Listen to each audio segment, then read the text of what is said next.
Takže máme tady pondělí, no a dneska teda price action byla poměrně dobrá. Myslím si, že je to hlavně způsobeno tím, že jako poměrně hezký drawn liquidity máme, nebo respektive měli jsme. A bylo poměrně jasné, kam jakoby cena by mohla směřovat. No, každopádně já jsem teda ten trade dával pouze na demo, jo. A nestíhám teďka ještě tento týden být doma na Market Open, což teda znamená, že jsem jakoby analýzu a i ten trade dával z telefonu, když jsem byl v autobuse, což není vůbec jako ideální a ačkoliv ten setup byl fakt jako pěkný, právě skrz to, že bylo dost jako jasné, očividné, kam by třeba mohla chtít jít, a tak prostě jsem si říkal, že ne, nebudu to dávat na jako normální funded účet nebo na Combine. Stalo se mi, že jsem takhle právě už třeba něco přehlídl, takže jsem to dal teda pouze na ten paper účet, no a setup to byl velmi pěkný. Myslím si, že jsem si klidně mohl počkat trošičku s tím vstupem, ale hele, jako i tak to dávalo nějaký smysl. Mm, Pojďme teda trošičku projet nějak tu celkovou analýzu. Co mě zajímalo nejvíce, tak byla teda tahle ta obrovská weekly fair value gap a zároveň tady tahle ta New Week Opening Gap, kterou jsem očekal, že bychom mohli takenout. Když si tady dáme teda indikátor, jo, tak je to tahleta. Takže to jsem si myslel už jen čistě na základě toho, že vlastně jsme měli SMT tady z těch lows, jo, na 4 hour. Tak jsem si myslel, že to dneska během toho pondělí prostě takeneme a, a uvidíme, co teda zbytek týdne, ale jo, teda očekal jsem, že to bude velmi volatilní. No, samo o sobě ale tady úplně nic extra nebylo, jo. Když se třeba podíváme tady, tak počkáme, jestli načte, jo. Tak co bývá často, nebo co se často stává, když vlastně Asian Session máme takovou jako konsolidační, London je potom docela jako prudký, tak potom bývají dva scénáře. Buď to právě můžeme udělat stylem Power of Three, kdy vlastně, když máme Asia, tak to může být konsolidace, London by mohla být manipulace a potom New York může být buď to vlastně reversal, nebo respektive ta distribuce, anebo právě budeme pokračovat v tom trendu, jo. No, co se teda stalo, už to tady vypnu, tak po market openu se nám vytvořil SMT. A když se teda tady podíváme, jo, otevřeli jsme se, bylo tady SMT, což je jako fakt jako poměrně hezké. To se mi jako velmi líbilo. No a entry teda bylo jednoduše z tohleto minutové fair value gap. Líbilo se mi to, protože už jsme tam měli change in state of delivery. Měli jsme tam vlastně už jako hezký displacement. Nebylo úplně co řešit. Co ale si myslím, no tak mohl jsem si počkat, protože jsme měli news v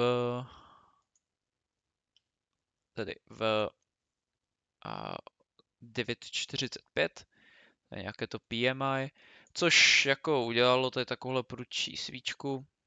Ne, pardon, kde to bylo? Jo, tady já jsem byl posunutý. Tady tahle ta prudčí svíčka. Teda když se podíváme, tak tohle mohlo být to entry teoreticky, protože měli jsme tady first fair value gap, tady tuhle tu bearish svíčku. A měli jsme zároveň jakoby z toho BPR, balance price range. A když se podíváme, tak to bylo úplně perfektně respektnuté, nebo možná jakoby úplně... Tady tahle minutovka byla perfektně respektnutá. A to tam mohlo být to entry, ale říkám, já jsem entrnul trošičku dřív, ale nemyslím si, že to bylo nutně jak jako špatně. Jo, takže stop loss teda potom...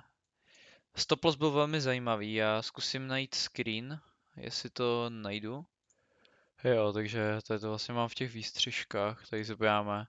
Já jsem byl 0,25 ticků od stop lossu, kdy už jsem vlastně měl nastavenou stopku na break-evenu, protože byl vlastně po celém tomhletom pohybu, jo.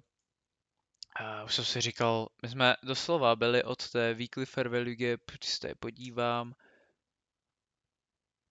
1 point, jo. A já jsem si říkal, tyjo, tak to už jako je v pohodě, už jsem byl na break-evenu.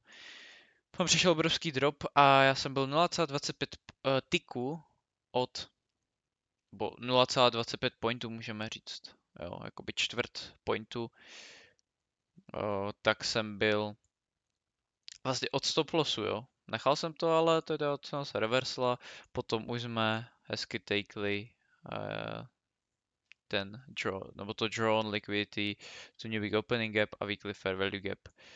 To teda bylo ono, jak říkám, krásný setup, ale pouze teda na demo, protože jako nechci si fakt vytvářet takový ten negativní zvyk, nebo vytvářet si zlozvyk tradování z telefonu.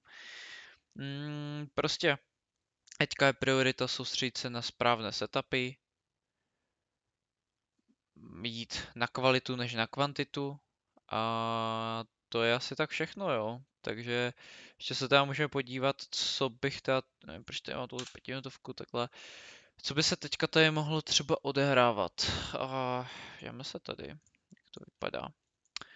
Bych očekal možná nějaký pohyb nahoru. Nějaké SMT, vypadá to, že nemáme. Ale já si myslím, že bychom mohli jít ještě nahoru, protože 5minutovka byla hezky respektnuta, jo, dvakrát dokonce.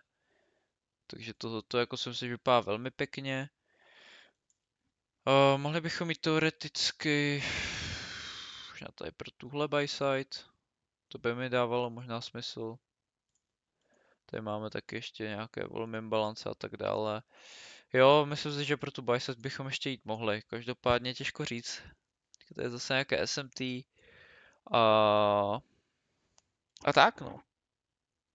Takže dnešek poměrně jako dobrý, ačkoliv teda jsem nic z něj neměl, co se týče jakoby té finanční stránky, tak po té technické stránce toho, jako jak jsem tradil, no tak samozřejmě je to zkreslené tím, že samozřejmě to nešlo o nějaký jako live účet nebo o combine, jo, nebo tak, takže samozřejmě ty emoce tam úplně nebyly, ale i tak si myslím, že velmi slušné dneska. A jo, to by asi tak všechno. Uvidíme, co přinese zbytek týdne. Já už se hlavně těším na příští týden, protože to už se zase nám v Evropě dá o hodina víc. Takže opět budu moct být na Market Open přítomen. A jo, to teda bude všechno. A tak.